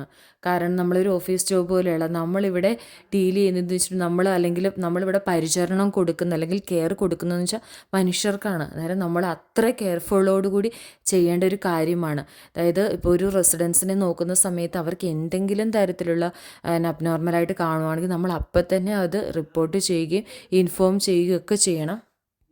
അതായത് നിങ്ങൾ പേഴ്സണൽ കെയറിന് പോകുന്ന സമയത്ത് റെസിഡൻറ്റിൻ്റെ ശരീരത്തിൽ എന്തെങ്കിലും ബ്രൂസസോ അതുപോലെ തന്നെ എന്തെങ്കിലും സ്കിൻ ടയറോ അങ്ങനെ എന്തെങ്കിലും കണ്ടിട്ടുണ്ടെങ്കിൽ അപ്പോൾ തന്നെ നിങ്ങളുടെ സീനിയറിനെ അതുപോലെ അല്ലെങ്കിൽ നിങ്ങളുടെ നേഴ്സിനെ ഇൻഫോം ചെയ്യണം. അതുപോലെ തന്നെ ഡോക്യുമെൻ്റ് ചെയ്യുക എന്നുള്ളത് വളരെ ഇമ്പോർട്ടൻ്റ് ആയിട്ടുള്ള കാര്യമാണ്. നമ്മൾ ഡോക്യുമെൻ്റ് ചെയ്തിട്ടുണ്ടെങ്കിൽ നമ്മുടെ ഭാഗം ക്ലിയർ ആവും. അല്ലാതെ ഡോക്യുമെൻറ്റേഷൻ എന്ന് പറയുന്നത് എന്ത് ചെറിയ കാര്യമാണെങ്കിലും നിങ്ങൾ ചെയ്യുന്നതെല്ലാം കറക്റ്റായിട്ട് ആ ഒരു റെസിഡൻറ്റിൻ്റെ ഫയലിൽ ഡോക്യുമെൻ്റ് ചെയ്യാനായിട്ട് ശ്രദ്ധിക്കുക. അത് വളരെ ഇമ്പോർട്ടൻ്റ് ആയിട്ടുള്ള ഒന്നാണ്. അതുപോലെ തന്നെ ഒരു കമൻസിൽ ഞാൻ കണ്ടിട്ടുണ്ടായിരുന്നു, റെസിഡൻസിൻ്റെ മലമെല്ലാം എടുക്കുന്ന സമയത്ത് നിങ്ങൾക്ക് അത് ഭയങ്കര ഇതായിട്ട് തോന്നൂലേ അങ്ങനെയൊക്കെ ചോദിച്ചിട്ടുണ്ടായിരുന്നു. ഞാൻ ഫസ്റ്റ് വന്ന സമയത്ത് ആദ്യം ജോലിക്ക് കയറിയ സമയത്ത് നമുക്കും അതൊരു ഭയങ്കര ഇതായിരുന്നു, വൊമിറ്റ് ചെയ്യാനുള്ള ടെൻഡൻസിയൊക്കെ വരുമായിരുന്നു. അന്നേരം ഫസ്റ്റ് ഞാൻ 2 മാസ്കൊക്കെ ഇട്ട് കവർ ചെയ്ത് അങ്ങനെയൊക്കെ ആയിരുന്നു. അതിൽ 3-4 ഗ്ലൗസൊക്കെ ഇട്ടിട്ടൊക്കെ ആയിരുന്നു ചെയ്യുന്നുണ്ടായിരുന്നത്. ആദ്യം വരുമ്പോൾ നമുക്ക് ഭയങ്കര ഒരു ബുദ്ധിമുട്ടാണ്. പക്ഷേ പിന്നെ നമ്മളത് ഇതായി കഴിയുമ്പം ഓക്കെ ആയി വരും. ഏറ്റവും കൂടുതൽ നമ്മൾ ശ്രദ്ധിക്കേണ്ട ഒരു കാര്യം എന്ന് പറഞ്ഞിട്ടുണ്ടെങ്കിൽ നമ്മൾ പ്രോപ്പറായിട്ട് PPE കിറ്റൊക്കെ ഇട്ട് നമ്മളെ പ്രൊട്ടക്റ്റ് ചെയ്യുന്ന രീതിയിൽ എല്ലാം ചെയ്തിട്ടുണ്ടായിരിക്കണം. അതായത് ഏപ്രോണും അതുപോലെ തന്നെ മാസ്കും ഗ്ലൗസും അതുപോലെ ഓരോ റെസിഡൻസിൻ്റെ പേഴ്സണൽ കെയർ കഴിയുമ്പോൾ നന്നായിട്ട് ഹാൻഡ് വാഷ് ചെയ്യുന്നതിനൊക്കെ പ്രത്യേകം ശ്രദ്ധിക്കണം. കാരണം അവർക്ക് ഏത് തരത്തിലുള്ള രോഗങ്ങളുണ്ടായാലും അത് നമുക്ക് വരാൻ ചാൻസ് കൂടുതലാണ്. അന്നേരം പ്രോപ്പറായിട്ട് നമ്മൾ ഹൈജീൻ മെയിൻറ്റെയിൻ ചെയ്യണം എന്നുള്ളത് വളരെ ഇമ്പോർട്ടൻ്റ് ആയിട്ടുള്ള ഒന്നാണ്. അതുപോലെ തന്നെ ഏതെങ്കിലും റെസിഡൻസ് പെട്ടെന്ന് ഫോൾ ചെയ്തിട്ടുണ്ടെങ്കിൽ, അതായത് പെട്ടെന്ന് വീഴുവോ എന്തെങ്കിലും ചെയ്തിട്ടുണ്ടെങ്കിൽ പെട്ടെന്ന് നമ്മളായിട്ട് അവരെ എടുക്കാനൊന്നും പാടില്ല. നമ്മൾ നമ്മുടെ നേഴ്സിനെ അല്ലെങ്കിൽ നമ്മുടെ സീനിയറിനെ ഇൻഫോം ചെയ്യുക. അതുപോലെ തന്നെ എമർജൻസി ബസ് അടിക്കുക എന്നാണ്. പിന്നെ ആ ഒരു കെയർ ഹോമിലെ രജിസ്റ്റേർഡ് ആയിട്ടുള്ള നേഴ്സ് വന്ന് അസസ് ചെയ്തിട്ടാണ് പിന്നെ ആ റെസിഡൻസിനെ മൂവ് ചെയ്യുന്നതൊക്കെ. അന്നേരം പെട്ടെന്നൊരു ഫോളൊക്കെ കണ്ടിട്ടുണ്ടെങ്കിൽ എടുത്ത് പൊക്കി വെക്കാൻ അങ്ങനെയൊന്നും നോക്കരുത്. കാരണം അത് എമർജൻസി ബസ് അടിച്ച് അതിൻ്റെ നേഴ്സ് വന്ന് അസസ് ചെയ്തെങ്കിൽ മാത്രമേ നമുക്കത് ചെയ്യാനായിട്ട് സാധിക്കുകയുള്ളൂ. അടുത്തൊരു കാര്യമാണ് ഡെത്ത് സംഭവിച്ചിട്ടുണ്ടെങ്കിൽ എന്നുള്ളത്. നമുക്കറിയാം നമ്മുടെ ഏജ്ഡ് ആയിട്ടുള്ള ആൾക്കാരെയാണ് നമ്മൾ കെയർ ചെയ്യുന്നത്. അന്നേരം അവർക്ക് എന്തായാലും ഡെത്തൊക്കെ സംഭവിക്കും. അന്നേരം കൂടുതലും എനിക്ക് തോന്നുന്നു ഒരു 75 എബോ ഉള്ള ആൾക്കാരെയായിരിക്കും. 75 to ഒരു 101, 102 അത്രയും വയസ്സുള്ളവർ വരെ ഉണ്ടാവും. അന്നേരം അങ്ങനെയുള്ളവരെയാണ് നമ്മൾ കെയർ ചെയ്യുന്നത്. അന്നേരം അവരുടെ ഡെത്ത് സംഭവിക്കുമ്പോൾ നമ്മൾ കുറച്ചൊക്കെ അറ്റാച്ച്ഡ് ആയി കഴിയുമ്പോൾ നമുക്കതൊരു വളരെ ബുദ്ധിമുട്ടുള്ളൊരു കാര്യമാണ്. നിങ്ങൾ ഒരു റെസിഡൻറ്റ് മരിച്ച് കിടക്കുന്ന അങ്ങനെ എന്തെങ്കിലും കണ്ടിട്ടുണ്ടെങ്കിൽ അപ്പം തന്നെ എമർജൻസി ബസ് അടിക്കുക എന്നുള്ളതാണ്. നേരത്തേനും അതിൻ്റെ നേഴ്സ് വന്ന് വെരിഫൈ ചെയ്ത് അങ്ങനെയൊക്കെയാണ് അതിൻ്റെ ഓരോരോ പ്രൊസീജിയർ കാര്യങ്ങളുള്ളത്. അതുപോലെ ഏറ്റവും ഇമ്പോർട്ടൻ്റ് ആയിട്ടുള്ള ഒരു കാര്യം എന്ന് പറഞ്ഞിട്ടുണ്ടെങ്കിൽ നമ്മുടെ ഡ്യൂട്ടി നമ്മൾ വളരെ കറക്റ്റായിട്ട് ചെയ്യുക എന്നുള്ളതാണ്. ഒരിക്കലും നമ്മൾ നമ്മുടെ കൂടെ നിൽക്കുന്നവരെ ഇതായിട്ട് നിൽക്കരുത്. കാരണം ചിലപ്പോൾ സമയങ്ങളിൽ ഇപ്പം നിങ്ങൾ ഹോയിസ്റ്റൊക്കെ ചെയ്യുന്ന ടൈമിൽ 2 പേരായിരിക്കും. അതിലെന്തെങ്കിലും ഒരു ഫോൾട്ട് ഇത് വന്നിട്ടുണ്ടെങ്കിൽ അപ്പം തന്നെ അത് റിപ്പോർട്ട് ചെയ്യുക എന്നുള്ളതാണ്. ഒരിക്കലും അത് ഇതായിട്ട് വെക്കരുത്. കാരണം ചിലപ്പം നിങ്ങളുടെ കൂടെ നിൽക്കുന്നവരായിരിക്കും നിങ്ങൾക്ക് പാര വെക്കുന്നത്. അന്നേരം പിന്നീട് അത് വലിയ വലിയ പ്രശ്നങ്ങളാകും. അന്നേരം നമുക്ക് എന്തെങ്കിലും ഒരു സംഭവിച്ചിട്ടുണ്ടെങ്കിൽ നമ്മൾ ജസ്റ്റ് റിപ്പോർട്ട് ചെയ്യുക എന്നുള്ളത് വളരെ ഇമ്പോർട്ടൻ്റ് ആണ്. അതേപോലെ തന്നെ നമ്മൾ കരുതും നമ്മളിവിടെ വർക്ക് ചെയ്യുമ്പോൾ നമ്മളെ ആരും ഒബ്സർവ് ചെയ്യുന്നില്ലെന്ന്. ക്ലീനിങ് സ്റ്റാഫ് തൊട്ട് എല്ലാവരും നമ്മളെ ഒബ്സർവ് ചെയ്തുകൊണ്ടായിരിക്കും. ചെറിയൊരു മൈനർ ഒരു ഇത് കണ്ടിട്ടുണ്ടെങ്കിൽ തന്നെ അവരൊക്കെ പോയിട്ട് റിപ്പോർട്ട് ചെയ്യും. അത് വളരെ പ്രധാനപ്പെട്ട ഒരു കാര്യമാണ്. നമ്മുടെ ഇവിടെ കഴിഞ്ഞ ദിവസം കെയർ ഹോമിൽ ഒരു ഇഷ്യൂ ഉണ്ടായി. അന്നേരം അത് ആരാ റിപ്പോർട്ട് ചെയ്ത് അന്വേഷിച്ച് വന്നപ്പോഴാണ് ഇവിടുത്തെ ക്ലീനിങ് സ്റ്റാഫ് ആണ് പോയിട്ട് റിപ്പോർട്ട് ചെയ്തിട്ടുണ്ടായിരുന്നത്. അന്നേരം നമ്മൾ ഒട്ടും പ്രതീക്ഷിക്കാത്ത നമ്മൾ കരുതും. അന്നേരം നമ്മുടെ ഡ്യൂട്ടി നമ്മൾ വളരെ കറക്റ്റായിട്ടും വളരെ ഇതായിട്ടും എന്തായാലും ഡോക്യുമെൻറ്റേഷനൊക്കെ കാര്യങ്ങൾ കറക്റ്റായിട്ട് ചെയ്യുക എന്നുള്ളത് വളരെ ഇമ്പോർട്ടൻ്റ് ആയിട്ടുള്ള കാര്യമാണ്. തന്നെ നമുക്ക് കെയർ ഹോമിൽ ചെയ്യാൻ പാടില്ലാത്ത കുറച്ച് കാര്യങ്ങളുണ്ട്. അതായത് നമുക്ക് റെസിഡൻറ്റിൻ്റെ ഹെയർ കട്ട് ചെയ്യാനായിട്ട് പാടില്ല. അതേപോലെ തന്നെ അവരുടെ ടോ നെയിൽസ് കാലിലെ നഖങ്ങളൊന്നും കട്ട് ചെയ്യാനുള്ള പെർമിഷൻ നമുക്കില്ല. കയ്യിലെ നഖങ്ങൾ നമുക്ക് കട്ട് ചെയ്യാം. പക്ഷേ കാലിലെ നഖങ്ങൾ നമ്മൾ ചെയ്യാനായിട്ട് പാടില്ല. പിന്നെ ഇവരുടെ ഒരു പർട്ടിക്കുലർ ഡേയ്സിൽ ഇവർക്ക് ഒരു ഹെയർ ഡ്രസ്സർ പുറത്തുനിന്ന് വന്നിട്ടാണ് റെസിഡൻസിൻ്റെ ഹെയറൊക്കെ കട്ട് ചെയ്യുന്നത്. അതുപോലെ തന്നെയാണ് ടോ നെയിൽസും കട്ട് ചെയ്യുന്നത്. അല്ലാതെ നമുക്ക് സ്റ്റാഫിന് ഒരിക്കലും റെസിഡൻസിൻ്റെ ഹെയറോ അതേപോലെ നഖമോ കട്ട് ചെയ്യാനുള്ള റൈറ്റ് ഇല്ല. അതുപോലെ തന്നെ മറ്റ് ശ്രദ്ധിക്കേണ്ട ഒരു കാര്യം എന്ന് പറഞ്ഞിട്ടുണ്ടെങ്കിൽ ഓരോ റെസിഡൻസിനും അവരുടെ ബാരിയർ ക്രീംസ് കാര്യങ്ങളൊക്കെ ഉണ്ടായിരിക്കും. അവർ ഫോർ എക്സാമ്പിൾ ഇപ്പോൾ ഡ്രൈ സ്കിന്നിന് അല്ലെങ്കിൽ അവരുടെ സ്കിൻ ബ്രോക്കൺ ആണെങ്കിൽ അതിനൊക്കെ ഇതായിട്ടുള്ള ക്രീം കാര്യങ്ങളൊക്കെ ഉണ്ടായിരിക്കും. അന്നേരം അത് നമ്മൾ വാഷൊക്കെ ചെയ്ത് കഴിഞ്ഞിട്ട് പ്രോപ്പറായിട്ട് അപ്ലൈ ചെയ്യണം. അതുപോലെ തന്നെ നമ്മൾ എന്ത് അപ്ലൈ ചെയ്തിട്ടുണ്ടെങ്കിലും അത് കറക്റ്റായിട്ട് ഡോക്യുമെൻറ്റ് ചെയ്യാനായിട്ടും ശ്രദ്ധിക്കണം. പിന്നീട് ഒരു സ്കിന്ന് ഒരു ഇൻവെസ്റ്റിഗേഷൻ അങ്ങനെ എന്തെങ്കിലും വന്നിട്ടുണ്ടെങ്കിൽ നിങ്ങൾക്ക് പ്രൂഫായിട്ട് കാണിക്കാൻ വേണ്ടി പറ്റും നമ്മൾ ഓൾറെഡി ക്രീം കാര്യങ്ങളൊക്കെ അപ്ലൈ ചെയ്തിട്ടുള്ളതാണെന്നുള്ളത്. അതും വളരെ ഇമ്പോർട്ടൻ്റ് ആയിട്ടുള്ളൊരു കാര്യമാണ്. അതേപോലെ തന്നെ കത്തീറ്ററുള്ള റെസിഡൻസിൻ്റെയൊക്കെ എന്ന് വെച്ചിട്ടുണ്ടെങ്കിൽ അപ്പോൾ അവരുടെ കത്തീറ്റർ ബാഗ് ചെക്ക് ചെയ്യാനും അതുപോലെ തന്നെ അതിൻ്റെ യൂറിന് മാറ്റി അത് ഇതാക്കാനും പ്രത്യേകം ശ്രദ്ധിക്കണം. എന്തെങ്കിലും കത്തീറ്ററൊക്കെ ഇടുമ്പോൾ നമ്മൾ പ്രത്യേകം ശ്രദ്ധിക്കണം. അത് ബ്ലഡുമായിട്ട് ആകുന്നുണ്ടോ. ചില സമയത്ത് പെട്ടെന്ന് ബ്ലഡ് അത് നിറഞ്ഞു പോയിട്ടുണ്ടെങ്കിൽ ബ്ലഡ് ഇതൊക്കെ ആവും. അന്നേരം ആ കാര്യങ്ങളൊക്കെ പ്രത്യേകം ശ്രദ്ധിക്കണം. എന്തെങ്കിലും നോർമലായിട്ട് കണ്ടിട്ടുണ്ടെങ്കിൽ അപ്പോൾ തന്നെ നമ്മുടെ നേഴ്സിനെ അല്ലെങ്കിൽ സീനിയറിനെ നമ്മൾ ഇൻഫോം ചെയ്യാനായിട്ടും ശ്രദ്ധിക്കണം. അതുപോലെ തന്നെ ഒരു കമൻസിൽ ഞാൻ കണ്ട ഒരു കാര്യമാണ് റെസിഡൻസിന് ഷേവ് കൊടുക്കണമെന്നുള്ളത്. നമ്മൾ പേഴ്സണൽ കെയർ കൊടുക്കുന്ന ടൈമിൽ അല്ലെങ്കിൽ ഷവർ കൊടുക്കുന്ന ടൈമിൽ റെസിഡൻസിന് ഷേവ് കൊടുക്കണം. കറക്റ്റായിട്ട് കൊടുക്കണം. ആദ്യമൊക്കെ നമുക്ക് പേടിയൊക്കെ തോന്നുമായിരുന്നു, എങ്ങനെയാണ് കൊടുക്കുന്നത്, മുറിയുമോ അങ്ങനെയൊക്കെ പേടിയുണ്ടായിരുന്നു. പിന്നെ നമ്മളത് ചെയ്ത് വരുമ്പോൾ അത് ഒരു ബുദ്ധിമുട്ടായിട്ട് തോന്നുന്നില്ല. അതായത് ഓരോ റെസിഡൻസിനും ഷേവ് കൊടുക്കണം. അന്നേരം നിങ്ങൾ കരുതും ഷേവ് കൊടുക്കാനായിട്ട് റെസിഡൻസ് ഇങ്ങനെ ഇരുന്ന് തരും. അങ്ങനെയൊന്നുമല്ല. ഡിമെൻഷ്യയൊക്കെ ഉള്ളവരാണെങ്കിൽ അവർ ഭയങ്കരമായിട്ട് മുഖമൊക്കെ ഇങ്ങനെ വെട്ടിക്കുകയൊക്കെ ചെയ്യും. വളരെ ശ്രദ്ധയോടുകൂടി വേണം നമ്മൾ ഷേവ് കാര്യങ്ങളൊക്കെ കൊടുക്കുക. എന്തെങ്കിലും തരത്തിലുള്ള സ്കിന്ന് പൊട്ടുകയോ അല്ലെങ്കിൽ എന്തെങ്കിലും അവർ ആയിട്ടുണ്ടെങ്കിൽ അത് അപ്പം തന്നെ നേഴ്സിനെ അതുപോലെ തന്നെ അവരുടെ റെസിഡൻസിൻ്റെ ഫയലിൽ ഡോക്യുമെൻറ്റ് ചെയ്യുകയും ചെയ്യണം. അതും വളരെ ഇമ്പോർട്ടൻ്റ് ആയ ഒന്നാണ്.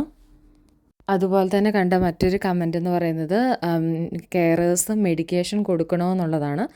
നമുക്ക് മെഡിക്കേഷൻ കൊടുക്കാനുള്ള റൈറ്റ് ഇല്ല. നമുക്ക് ഓരോ ഫ്ലോറിലും ഓരോ സീനിയർ കെയറേഴ്സ് ഉണ്ടായിരിക്കും. അതുപോലെ തന്നെ നേഴ്സുമാരുണ്ടായിരിക്കും. അവരാണ് മെഡിക്കേഷനും കാര്യങ്ങളും സോർട്ട് ഔട്ട് ചെയ്യുന്നത്. നമ്മൾ പേഴ്സണൽ കെയർ കൊടുക്കാനും മറ്റുള്ള കാര്യങ്ങൾക്ക് വേണ്ടിയിട്ടാണ് മെഡിക്കേഷനുമായി ബന്ധപ്പെട്ട എല്ലാ കാര്യങ്ങളും ചെയ്യുന്നത് ആ ഒരു കെയർ ഹോമിലെ സീനിയർ കെയറേഴ്സും അതുപോലെ തന്നെ നേഴ്സുമാരുമാണ്. അതുപോലെ തന്നെ എനിക്ക് കമൻസിൽ വന്നിട്ടുണ്ടായിരുന്നൊരു കാര്യമായിരുന്നു, നിങ്ങൾക്ക് ഹോളിഡേയ്സ് കാര്യങ്ങളൊക്കെ കിട്ടുമോ എന്നുള്ളത്. അത് ഓരോ കെയർ ഹോമിൻ്റെയും റൂൾസ് ആൻഡ് പോളിസീനെ ബേസ് ചെയ്തുകൊണ്ടിരിക്കും. ഓരോ കെയർ ഹോമിനും നമ്മളിപ്പോൾ ആ കെയർ ഹോമിൽ നമുക്ക് ഫസ്റ്റ് നമ്മൾ ജോയിൻ ചെയ്യുന്ന ടൈമിൽ അവർ നമ്മുടെ കോൺട്രാക്റ്റ് ഇത് തരുന്ന ടൈമിൽ അതിനകത്ത് ഡീറ്റെയിൽഡായിട്ട് പറഞ്ഞിട്ടുണ്ടായിരിക്കും. ഓരോ കെയർ ഹോമിൻ്റെയും ഡിഫറെൻ്റ് ആയിട്ടായിരിക്കും. നമ്മുടെ കെയർ ഹോമിൽ 5.5 വീക്കാണ് നമുക്ക് ഒരു വർഷമുള്ള ഹോളിഡേയ്സ് എന്ന് പറയുന്നത്. അത് നമുക്ക് ഒരുമിച്ച് എടുക്കാം, അല്ലെങ്കിൽ അത് സ്പ്ലിറ്റായിട്ട് എങ്ങനെ വേണമെങ്കിലും എടുക്കാം. എടുക്കുന്നതിന് നമ്മൾ നേരത്തെ ബുക്ക് ചെയ്യണമെന്ന് മാത്രമേ ഉള്ളൂ. ഏത് ഡേറ്റിലാണ് നമ്മൾ ഹോളിഡേയ്സിന് പോകുന്നതെന്നുള്ളത് നേരത്തെ ബുക്ക് ചെയ്യണം എന്നുള്ളത്. അതിൽ 5.5 ആഴ്ചത്തെ നമുക്ക് ഫുൾ പേയ്മെൻറ്റ് കിട്ടും. അതുപോലെ തന്നെ സിക്ക് പേയ്മെൻറ്റ് കാര്യങ്ങൾ കിട്ടും. നിങ്ങൾക്ക് ഇപ്പോൾ എന്തെങ്കിലും തരത്തിലുള്ള സിക്നസ് കാര്യങ്ങളുണ്ടെങ്കിൽ ആ ഒരു ഇപ്പം നിങ്ങളുടെ GPയുടെ ആ ഒരു മീൻസ് ആ ഒരു സിക്ക് ലെറ്റർ നിങ്ങൾ അറ്റാച്ച് ചെയ്ത് നിങ്ങളുടെ കെയർ ഹോമിൽ കൊടുക്കുകയാണെങ്കിൽ അതിൻ്റെ പേയ്മെൻറ്റ് കാര്യങ്ങളും നമുക്ക് കിട്ടുന്നതാണ്. ഓരോ കെയർ ഹോമിൻ്റെ പോളിസീസും പ്രൊസീജിയേഴ്സും വ്യത്യാസമുണ്ട്. ഞാൻ എൻ്റെ ഒരു കെയർ ഹോമിൻ്റെ ഇതാണ് പറയുന്നത്. അതുപോലെ തന്നെ ഏറ്റവും ഇമ്പോർട്ടൻ്റ് ആയിട്ടുള്ള മറ്റൊരു കാര്യം എന്ന് പറയുന്നത് പ്രോപ്പറായിട്ട് ഇംഗ്ലീഷ് ലാംഗ്വേജ് യൂസ് ചെയ്യുക എന്നുള്ളതാണ്. ചില ടൈമിൽ നമ്മളിപ്പോൾ മലയാളികളൊക്കെ ഉണ്ടെങ്കിൽ നമ്മൾ നമ്മുടെ ലാംഗ്വേജ് യൂസ് ചെയ്യും. അത് ഏറ്റവും കൂടുതൽ കെയർ ഹോമിൽ നമ്മൾക്ക് കംപ്ലയിൻറ്റ് പോകുന്നൊരു കാര്യമാണ്, നമ്മൾ നമ്മുടെ റീജിയണൽ ലാംഗ്വേജ് യൂസ് ചെയ്യുന്നു എന്നുള്ളത്. അതിപ്പം വേറൊരാൾ കേട്ടിട്ടുണ്ട് അവർക്ക് ഭയങ്കര ഇറിറ്റേഷനാണ്. എസ്പെഷ്യലി ഇപ്പോൾ നമ്മൾ ഒട്ടും കരുതില്ല, നമ്മളിപ്പോൾ ഒരു വാക്ക് പറഞ്ഞായിരിക്കും, പക്ഷേ അത് കേട്ട് അവർ നേരെ മാനേജ്മെൻറ്റിൻ്റെ അടുത്ത് പോയിട്ട് റിപ്പോർട്ട് കാര്യങ്ങളൊക്കെ ചെയ്യും. നേരെ ലാംഗ്വേജ് വളരെ ഇമ്പോർട്ടൻ്റ് ആയിട്ടുള്ളൊരു കാര്യമാണ്. പ്രോപ്പറായിട്ട് ഇംഗ്ലീഷ് ലാംഗ്വേജ് പ്രോപ്പറായിട്ട് നമ്മൾ യൂസ് ചെയ്യാനായിട്ട് ശ്രദ്ധിക്കുക. അതേപോലെ ഫസ്റ്റ് നമുക്ക് കുറച്ച് ഡിഫിക്കൽട്ടി കാര്യങ്ങളുണ്ടായിരിക്കും, കാരണം ഇവരുടെ സ്ലാങ് കാര്യങ്ങളൊക്കെ അല്ലെങ്കിൽ ഇവർ പറയുന്നത് നമുക്ക് പെട്ടെന്ന് നമുക്ക് ആദ്യത്തെ ടൈമുകളിലൊന്നും ക്യാച്ച് ചെയ്യാൻ കുറച്ച് ബുദ്ധിമുട്ടായിരിക്കും. പക്ഷേ പിന്നീട് നമ്മളത് കേട്ട് നമ്മളത് യൂസ്ഡ് ആയിക്കോളും. അന്നേരം അതൊന്നും നിങ്ങളൊരു ബുദ്ധിമുട്ടായതിൻ്റെ കാര്യമായിട്ട് ചിന്തിക്കേണ്ട കാര്യമില്ല. നമ്മൾ യൂസ് ചെയ്ത് കഴിയുമ്പോൾ നമ്മളത് ഓക്കെ ആയിട്ട് വന്നോളും. അതേപോലെ നമ്മൾ പ്രോപ്പറായിട്ട് ലാംഗ്വേജ് യൂസ് ചെയ്യേണ്ടത് വളരെ ഇമ്പോർട്ടൻ്റ് ആയ ഒന്നാണ്. കാര്യം നമ്മൾ റെസിഡൻസിനോട് സംസാരിക്കുമ്പോഴായാലും അല്ലെങ്കിൽ നേഴ്സിനോട് സംസാരിക്കുമ്പോഴായാലും അല്ലെങ്കിൽ റെസിഡൻസിൻ്റെ ഫാമിലിയോട് സംസാരിക്കുമ്പോഴായാലും നമ്മൾ പ്രോപ്പറായിട്ട് കമ്മ്യൂണിക്കേറ്റ് ചെയ്യാനായിട്ട് ശ്രദ്ധിക്കുക. ലാംഗ്വേജ് വളരെ ഇമ്പോർട്ടൻ്റ് ആയ ഒന്നാണ്. അതുപോലെ തന്നെ ഓരോ റെസിഡൻസിനും അവർക്ക് കറക്റ്റായിട്ടുള്ള ഫ്ലൂയിഡ് കാര്യങ്ങളൊക്കെ കൊടുക്കാനായിട്ട് ശ്രദ്ധിക്കണം. നമുക്കറിയാം ചില റെസിഡൻസിനൊക്കെ തിക്നർ കാര്യങ്ങളൊക്കെ ആഡ് ചെയ്യേണ്ടതായിട്ടായിരിക്കണം കൊടുക്കുന്നത്. കാരണം നമുക്കറിയാം ഏജ്ഡ് ആകുന്തോറും അവരുടെ മസിൽസൊക്കെ വീക്കാവും. അന്നേരം അതിന് വേണ്ടിയിട്ട് സോൾട്ട് അസസ്മെൻ്റ് ഒക്കെ കഴിഞ്ഞ് അവർക്ക് ഇത്ര തിക്നറൊക്കെ വെച്ചിട്ടായിരിക്കും ഡ്രിങ്ക്സ് കാര്യങ്ങളൊക്കെ കൊടുക്കുന്നത്. കൂടുതൽ തിക്കായിട്ട് അന്നേരം അവർക്ക് സോളോ ചെയ്യാനൊക്കെ ആയിട്ട് ഈസി ആയിരിക്കും. അന്നേരം ആ തിക്നർ കാര്യങ്ങളൊക്കെ കറക്റ്റായിട്ടും അതുപോലെ തന്നെ കറക്റ്റായിട്ട് ഡ്രിങ്ക്സ് കാര്യങ്ങളൊക്കെ കൊടുത്തിട്ടുണ്ടായിരിക്കണം. അതുപോലെ തന്നെ നിങ്ങൾ ഡ്രിങ്ക്സ് കാര്യങ്ങളൊക്കെ കൊടുത്തു കഴിയുമ്പോൾ അത് പ്രോപ്പറായിട്ട് അവരുടെ സിസ്റ്റത്തിൽ അപ്ഡേറ്റ് ചെയ്യാനായിട്ടും ശ്രദ്ധിക്കുക. അത് വളരെ ഇമ്പോർട്ടൻ്റ് ആയിട്ടുള്ള കാര്യമാണ്. അതുപോലെ തന്നെ നമുക്ക് ഇൻസ്പെക്ഷന് കാര്യങ്ങളൊക്കെ ഉണ്ടായിരിക്കും. അതായത് CQC ഇൻസ്പെക്ഷനൊക്കെ കാര്യങ്ങളൊക്കെ ഇയർലി ഉണ്ടായിരിക്കും. CQC എന്ന് പറഞ്ഞാൽ കെയർ ക്വാളിറ്റി കമ്മീഷൻ. അവരാണ് കെയർ ഹോമുകളുടെ അതിൽ ഹോസ്പിറ്റലിൻ്റെയൊക്കെ ഇൻസ്പെക്ഷൻ കണ്ടക്റ്റ് ചെയ്യുന്നത്. അന്നേരം അതിൻ്റെ റിസൾട്ടിൻ്റെ ബേസിലായിരിക്കും കെയർ ഹോമിൻ്റെ റണ്ണിങ് കാര്യങ്ങളൊക്കെ. നമുക്കറിയാം CQC അപ്രൂവൽ ഇല്ലെങ്കിൽ വളരെ കെയർ ഹോമുകളുടെ ലൈസൻസ് വരെ കട്ടാകാനുള്ള സാധ്യതയുണ്ട്. അന്നേരം ഇയർലി CQC ഇൻസ്പെക്ഷന് കാര്യങ്ങളൊക്കെ നടക്കാറുണ്ട്. അതുപോലെ തന്നെ നിങ്ങൾ ടെൻഷൻ ആവേണ്ട കാര്യമൊന്നുമില്ല. നിങ്ങളൊരു കെയർ അസിസ്റ്റൻ്റ് ആയിട്ട് വർക്ക് ചെയ്യുന്ന സമയത്ത് ഫസ്റ്റ് ടൈമാണ്, നിങ്ങൾക്ക് പ്രീവിയസ് എക്സ്പീരിയൻസ് കാര്യങ്ങളൊന്നും ഇല്ലെങ്കിൽ നിങ്ങൾ ജോലിക്ക് കയറുന്നതിന് മുമ്പ് കെയർ ഹോം പ്രോപ്പറായിട്ടുള്ള ട്രെയിനിങ് കാര്യങ്ങളൊക്കെ തന്നിട്ടുണ്ടായിരിക്കും. ട്രെയിനിങ് എന്ന് പറഞ്ഞിട്ടുണ്ടെങ്കിൽ നമ്മൾ എങ്ങനെയാണ് ഓരോ മെഷീൻസ് കാര്യങ്ങൾ ഇവരെ റെസിഡൻസിനെ ലിഫ്റ്റ് ചെയ്യുമ്പോൾ ഏതൊക്കെ മെഷീൻസ് കാര്യങ്ങളാണ് ചെയ്യേണ്ടതെന്നുള്ളതിൻ്റെ പ്രോപ്പറായിട്ടുള്ള മൂവിങ് ആൻഡ് ഹാൻഡ്ലിങ് ട്രെയിനിങ്. അതുപോലെ തന്നെ നിങ്ങളിപ്പോൾ ഒരു ഡിമെൻഷ്യ വാർഡിലാണ് വർക്ക് ചെയ്യുന്നതെങ്കിൽ എങ്ങനെയാണ് അഗ്രസീവായിട്ടുള്ള അല്ലെങ്കിൽ അങ്ങനെയുള്ള റെസിഡൻസിനെ ഹാൻഡിൽ ചെയ്യുന്നതെന്നുള്ളതിൻ്റെയൊക്കെ ഡീറ്റെയിൽഡ് ആയിട്ടുള്ള ട്രെയിനിങ് കാര്യങ്ങളൊക്കെ മാനേജ്മെൻറ്റ് തന്നിട്ടുണ്ടായിരിക്കും. അങ്ങനെ അതിനെക്കുറിച്ചിട്ടൊന്നും വറീഡ് ആവേണ്ട കാര്യമൊന്നുമില്ല. പിന്നെ നിങ്ങൾക്ക് ഇങ്ങനത്തെ ഒരു ജോബിനൊരു ഇത് കിട്ടിയിട്ടുണ്ട്, ഒരവസരം കിട്ടിയാൽ നിങ്ങൾ എന്തായാലും വരിക. കാരണം നമ്മൾ ഒരാളായിട്ട് മാത്രമല്ല ഒരു റെസിഡൻസിന് പേഴ്സണൽ കെയർ അല്ലെങ്കിൽ അവരെ ഹെൽപ്പ് ചെയ്യാനായിട്ട് പോകുന്നത്, ഒരു ടീമായിട്ടാണ് നമ്മൾ വർക്ക് ചെയ്യുന്നത്. അന്നേരം ആദ്യമൊക്കെ നമുക്ക് വരുമ്പോൾ കുറച്ച് ബുദ്ധിമുട്ട് കാര്യങ്ങളുണ്ടെങ്കിലും വളരെ ഇതായിട്ട് നിൽക്കുവാണെങ്കിൽ വളരെ നല്ലൊരു ജോബ് തന്നെയാണ്. എല്ലാ ജോബിനും അതിൻ്റേതായ ബുദ്ധിമുട്ടുകളുണ്ട്. അതുപോലെ തന്നെ ഈ ഒരു ജോബിൻ്റെ അനുഭവിക്കുന്ന അല്ലെങ്കിൽ നമുക്കുണ്ടാകുന്ന ബുദ്ധിമുട്ടുകളാണ് ഞാൻ ഈ ഒരു വീഡിയോയിൽ നിങ്ങളുമായിട്ട് ഷെയർ ചെയ്യുന്നത്. ഇതൊരിക്കലും ഒരു നെഗറ്റീവായിട്ട് നിങ്ങൾ കരുതണ്ട. കാരണം എന്തൊക്കെയാണെന്നുള്ളതും അതുപോലെ തന്നെ ഒത്തിരി പേര് കമൻസിലൂടെ കുറേ ക്വസ്റ്റ്യൻസ് കാര്യങ്ങൾ ചോദിച്ചിട്ടുണ്ടായിരുന്നു. അതിൻ്റെയൊക്കെ ഒരു ആൻസറും ആയിട്ടാണ് ഞാൻ ഈ ഒരു വീഡിയോ ചെയ്യുന്നത്. അതുപോലെ തന്നെ ഓരോ റെസിഡൻസിനും അവരുടെ കെയർ പ്ലാൻ ഉണ്ടായിരിക്കും. ആ കെയർ പ്ലാനിലായിരിക്കും അവരെക്കുറിച്ചിട്ടുള്ള ഡീറ്റെയിൽസും അവരുടെ ബുദ്ധിമുട്ട് കാര്യങ്ങൾ അതുപോലെ തന്നെ അവരുടെ ഹിസ്റ്ററി ഇങ്ങനെ എല്ലാം ഓരോ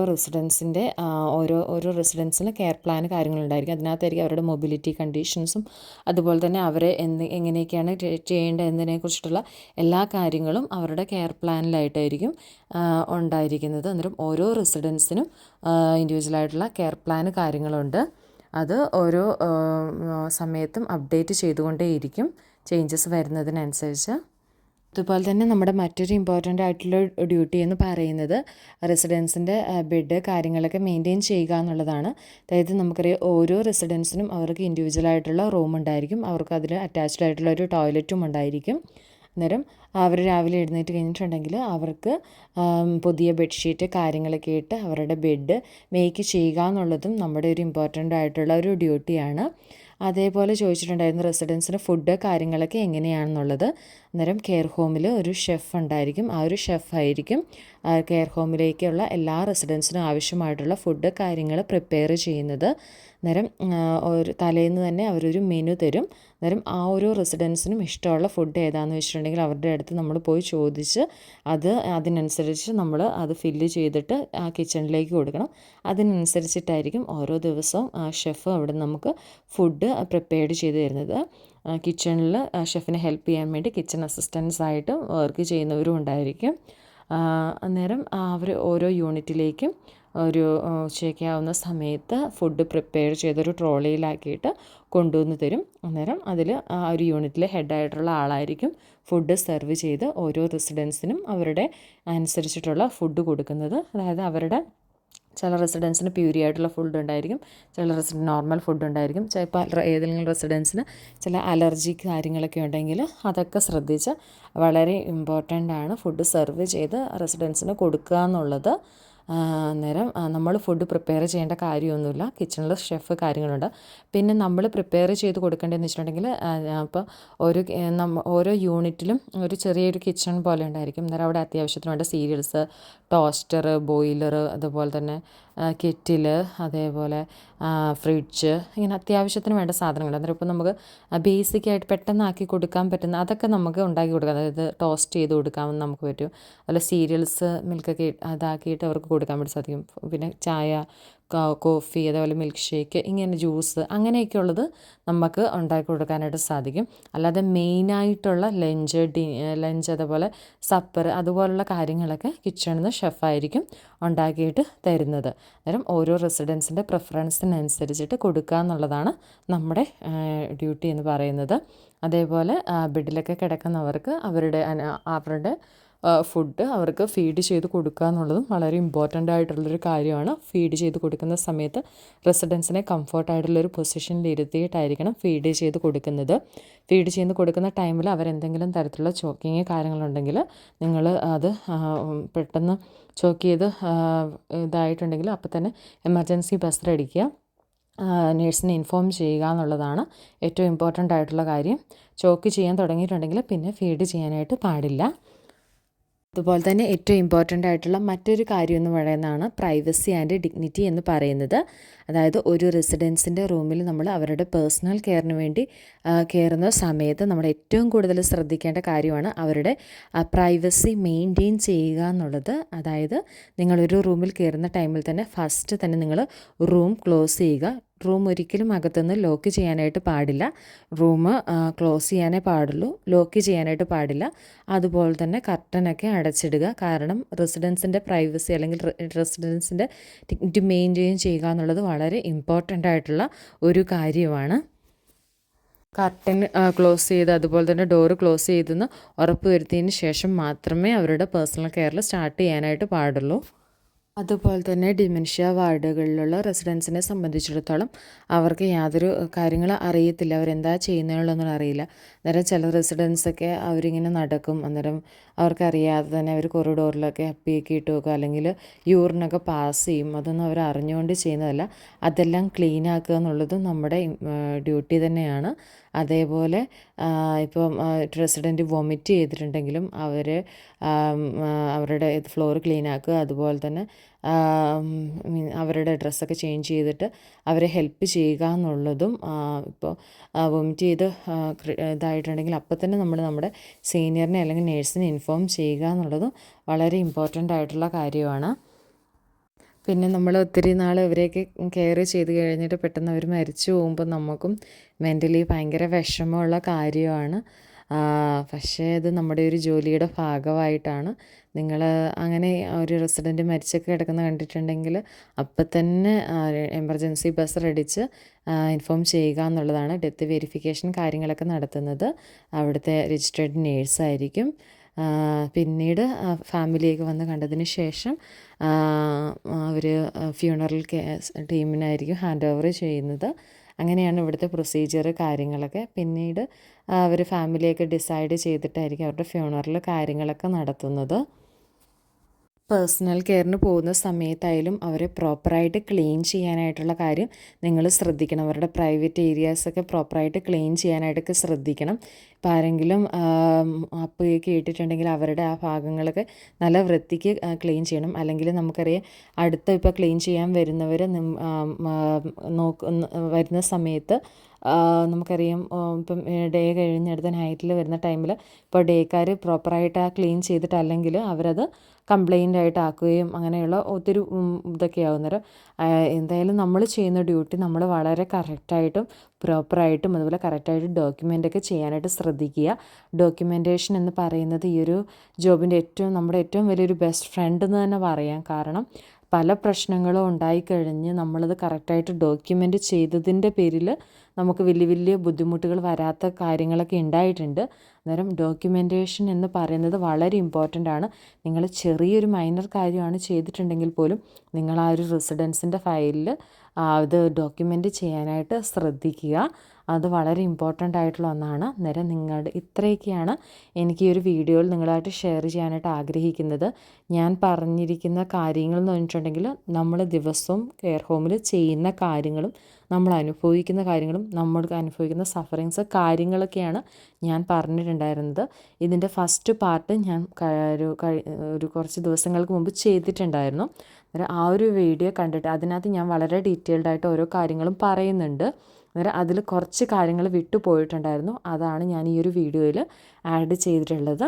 അന്നേരം ഈ ഒരു ഫീൽഡിൽ വർക്ക് ചെയ്യുന്നവരെ സംബന്ധിച്ചിടത്തോളം അവർക്ക് മനസ്സിലാക്കാൻ സാധിക്കും എത്രത്തോളം ഇത് ശരിയാണ്, അല്ലെങ്കിൽ ഓരോ ദിവസവും ഞങ്ങൾ അനുഭവിക്കുന്നതാണല്ലോ ഇതെന്നൊക്കെ മനസ്സിലാക്കാനായിട്ട് സാധിക്കും. അല്ലാതെ പുറത്തുനിന്ന് ഈ ഒരു ഫീൽഡുമായിട്ട് യാതൊരു ബന്ധവും ഇല്ലാത്തവരാണെങ്കിൽ അവർക്ക് ഇതൊരു വെറുതെ നമ്മൾ പറയുന്നത് പോലെ തോന്നും. പക്ഷേ ഇത് കാണുന്ന കെയറായിട്ട് വർക്ക് ചെയ്യുന്ന അല്ലെങ്കിൽ ഡിമെൻഷ്യയിൽ വർക്ക് ചെയ്യുന്ന ആരെങ്കിലും ഉണ്ടെങ്കിൽ നിങ്ങൾ ഇതുപോലുള്ള സിറ്റുവേഷൻസ് ഫേസ് ചെയ്തിട്ടുണ്ടെങ്കിൽ ഒന്ന് കമൻറ്റ് ചെയ്യാനും സപ്പോർട്ട് ചെയ്യാനും മറക്കരുതേ. വിമർശിക്കണമെന്ന് ആഗ്രഹിക്കുന്നവർക്ക് എങ്ങനെ വേണേലും നിങ്ങൾക്ക് വിമർശിക്കാവുന്നതാണ്. പക്ഷേ ഇതൊക്കെയാണ് സത്യാവസ്ഥ. നാളെ ഈ ഒരു ജോലിക്ക് വേണ്ടി വരാൻ ആഗ്രഹിക്കുന്നവർ അല്ലെങ്കിൽ നാളെ കെയർ ഹോമിൽ വരുമ്പോൾ അവരൊക്കെ ഒത്തിരി എക്സ്പെക്റ്റേഷനോടുകൂടി ആയിരിക്കും വരുന്നത്. പക്ഷേ എന്താണ് റിയാലിറ്റി എന്നുള്ളത് മനസ്സിലാക്കുന്നതിന് വേണ്ടിയാണ്. അല്ലെങ്കിൽ ഒരു ജോലി കിട്ടിക്കഴിഞ്ഞ് നാട്ടിൽ നിന്നൊക്കെ ആയാലും ലക്ഷങ്ങൾ മുടക്കി വന്നു കഴിഞ്ഞ് എനിക്ക് എക്സ്പീരിയൻസ് ഉള്ളത് കൊണ്ടാണ് ഒത്തിരി പേര് എത്രയോ പേരാണ് അറിയാം ജോലിക്ക് വന്നു കഴിഞ്ഞിട്ട് ഒരു 2 ദിവസത്തിനുള്ളിൽ ജോലി ഇട്ടിട്ട് പോകുന്നത്. കാരണം നമ്മളൊക്കെ ചിലരൊക്കെ ചിന്തിക്കുമ്പോൾ ഇങ്ങനെ ആയിരിക്കും, ഞാൻ ഇത്രയും നാട്ടിൽ പഠിച്ച് ഇത്രയും ജോലിയും ചെയ്ത് കഴിഞ്ഞ് വേറൊരു രാജ്യത്ത് വന്നിട്ട് സായിപ്പിൻ്റെ അപ്പി കോരാൻ വേണ്ടിയിട്ടാണോ എന്നൊക്കെ ചിന്തിക്കുമ്പോൾ നമുക്ക് മെൻ്റലി ഭയങ്കര ബുദ്ധിമുട്ടായിരിക്കും. പക്ഷേ നമ്മളിവിടെ ഒരു രാജ്യത്ത് വന്നു കഴിഞ്ഞ് നമുക്ക് വേറൊരു ജോലിയും കിട്ടാതെ വരുമ്പോൾ നമുക്ക് വേറെ ഓപ്ഷനില്ല. എനിക്ക് ഉറപ്പാണ് ഇപ്പം ഇവിടെ UK ഏറ്റവും കൂടുതൽ ആൾക്കാരും കെയർ വിസയിലായിരിക്കും. എല്ലാവരും വെയിറ്റ് ചെയ്യുന്ന ഒരു 5 years ആകുമ്പോൾ എങ്ങനെയും ഈ ഒരു ഫീൽഡിൽ നിന്ന് മാറി എന്തെങ്കിലും ഒരു ജോലി കണ്ടെത്തുക എന്നുള്ളതായിരിക്കും. എനിക്ക് ഉറപ്പാണ് എല്ലാവരും 5 yearsന് വേണ്ടി വെയിറ്റ് ചെയ്യണം. ഒരു PR ഒക്കെ കിട്ടിക്കഴിഞ്ഞിട്ടുണ്ടെങ്കിൽ ഈ ഒരു ജോലി മാറി വേറെ എന്തെങ്കിലും ഒരു ജോലിയായിട്ടൊക്കെ ചെയ്യണമെന്ന് ആഗ്രഹിക്കുന്നവരായിരിക്കും. അന്നേരം ഞാൻ കെയർ ഹോമിൽ സ്ട്രഗിൾ ചെയ്യുന്ന കാര്യങ്ങളാണ് ഈ 2 വീഡിയോയിൽ ഡീറ്റെയിൽഡ് ആയിട്ട് പറഞ്ഞിട്ടുള്ളത്. അന്നേരം ആദ്യത്തെ വീഡിയോ കണ്ടിട്ടില്ലെങ്കിൽ അതിൻ്റെ ലിങ്ക് ഈ ഒരു വീഡിയോയുടെ ഡിസ്ക്രിപ്ഷൻ ബോക്സിൽ ഞാൻ നിങ്ങൾക്ക് ഷെയർ ചെയ്യാവുന്നതാണ്.